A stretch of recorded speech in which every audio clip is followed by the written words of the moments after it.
पटना बिहार की राजधानी, एक ऐसा शहर जो दिन में भीड़ में सांस लेता है और रात में अपने राज छुपा लेता है।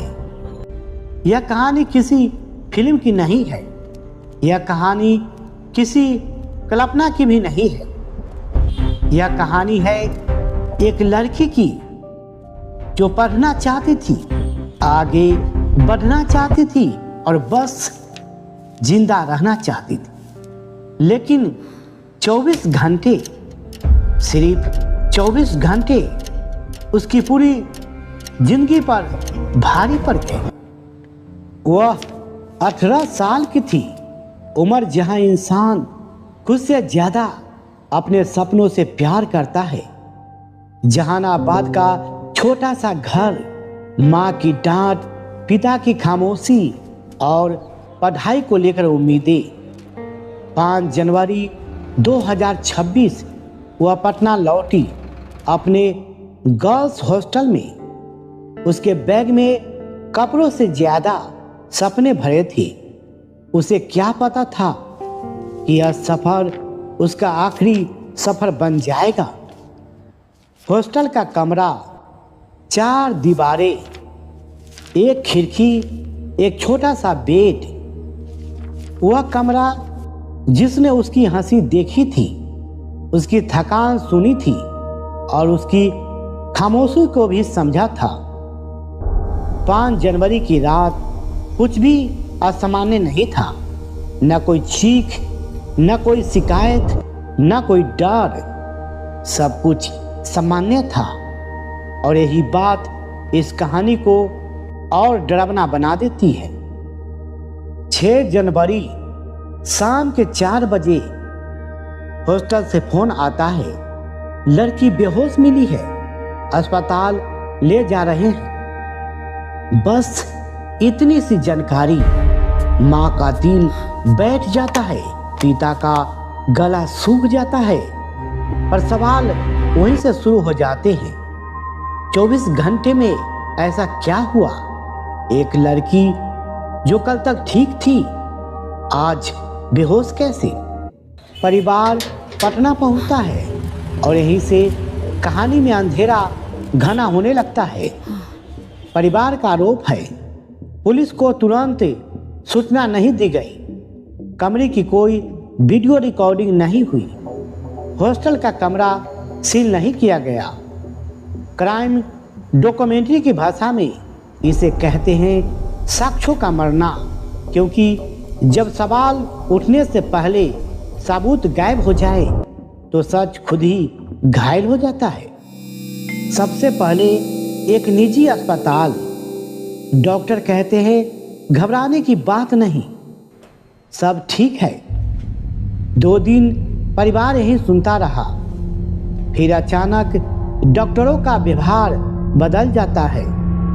परिवार का आरोप है अब कोई साफ जवाब नहीं, अब कोई भरोसा नहीं।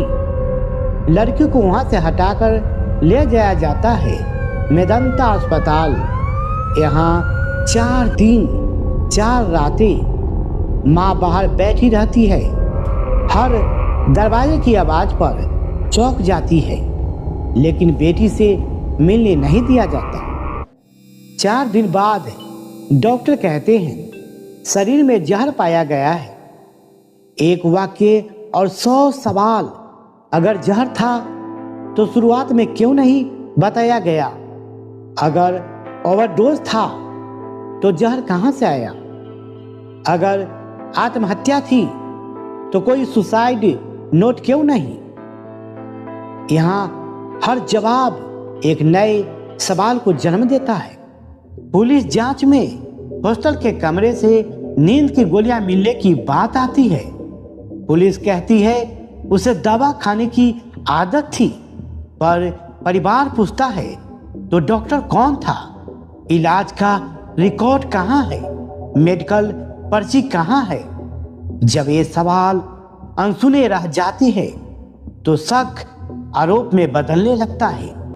परिवार एक और आरोप लगाता है कि हॉस्टल का मालिक स्थानीय स्तर पर प्रभावशाली है।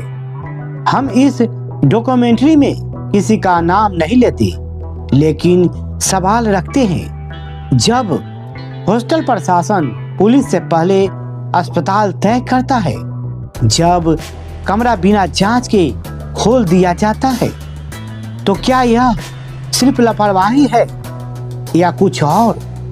परिवार का आरोप है कि डॉक्टरों को मैनेज किया गया। हम यह दावा नहीं करते, लेकिन सवाल जरूर रखते हैं। अगर इलाज पारदर्शी था तो परिवार को दूर क्यों रखा गया? अगर सब कुछ साफ था तो रिपोर्ट देर से क्यों?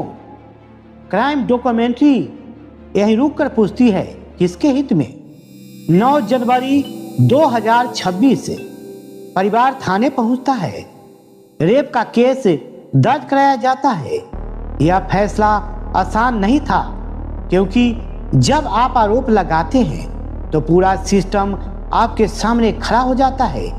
लेकिन परिवार कहता है, अगर बेटी नहीं बची तो सच तो बचे। यह खबर फैलती है, लोग निकलते हैं, छात्र, स्थानीय लोग, सामाजिक संगठन। कारगिल चौक पर भीड़ जमा होती है, नारे गूंजते हैं, इंसाफ चाहिए। ट्रैफिक रुक जाता है, शहर थम जाता है। पुलिस आती है, आश्वासन देती है, भीड़ छटती है, लेकिन दर्द वही खड़ा रहता है। उस माँ की कोई तस्वीर नहीं, कोई इंटरव्यू नहीं, बस उसकी चुप्पी है। वह अभी भी दरवाजे की आवाज पर उठ जाती है। उसे लगता है शायद बेटी आ गई हो। पिता ज्यादा बोलते नहीं, लेकिन उनकी खामोशी बहुत कुछ कह जाती है। वह अभी भी बेटी की किताबें जैसे कि तैसे रखे हैं, शायद उन्हें हटाने की हिम्मत नहीं होती। इस कहानी में कोई प्रेम कहानी नहीं, लेकिन प्यार है। माँ का प्यार, बाप का प्यार और उस लड़की का प्यार अपनी जिंदगी के लिए, जो शायद बस जीना चाहती थी। पुलिस जांच जारी है, रिपोर्ट्स आ रही है, बयान लिए जा रहे हैं, लेकिन जनता का सवाल यही है, क्या जांच स्वतंत्र है? क्या हर एंगल देखा जा रहा है, या यह भी एक फाइल बनकर अलमारी में बंद हो जाएगी? यह कहानी सिर्फ एक लड़की की नहीं है, यह कहानी हर उस बेटी की है जो पढ़ने शहर जाती है, हर उस माँ की है जो फोन आने से डरती है, हर उस सिस्टम की है जिसे जवाब देना चाहिए। यह डॉक्यूमेंट्री यहाँ खत्म होती है, लेकिन सवाल यहाँ खत्म नहीं होते, क्योंकि जब तक हर सवाल का जवाब नहीं मिलता, जब तक हर प्रतिक्रिया साफ नहीं होती, जब तक हर बेटी सुरक्षित नहीं होती, तब तक 24 घंटे की यह खामोशी हम सबका पीछा करती रहेगी। यह डॉक्यूमेंट्री उपलब्ध रिपोर्ट्स और परिवार के आरोपों पर आधारित है। सभी आरोपी कथित है। न्यायिक निर्णय अदालत का विषय है। नमस्कार दोस्तों, मैं था प्रभास सिंघरे और आप देख रहे थे क्राइम स्टोरी। फिर मिलते हैं कल एक नई क्राइम स्टोरी के साथ। तब तक हम आपसे विदा लेते हैं। जय हिंद, जय भारत, धन्यवाद।